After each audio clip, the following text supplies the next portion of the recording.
Қайырлы күн. Мен Ләззат Абаевна 10 жылдық тәжірибесі бар гирудотерапевтпін. Бүгін сіздерменен гирудотерапия саласында сіздерге көптеген өзімнің ойыменен бөліскім келіп отыр. Біріншіден, гирудотерапия бұл сүлік терапиясы болып аталынады. 30 ғасырдан бері медицинада қолданылып келе жатыр. Өйткені бұл ағзаға және денсаулыққа өте пайдасы көп.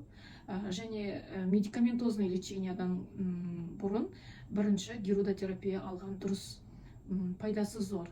Және де бұл жерде сүлік өзінен 200-ге жуық микроэлемент бөледі және 75 амино қышқылын бөледі. Ол сіздің ағзаңызда 6 айдай болады.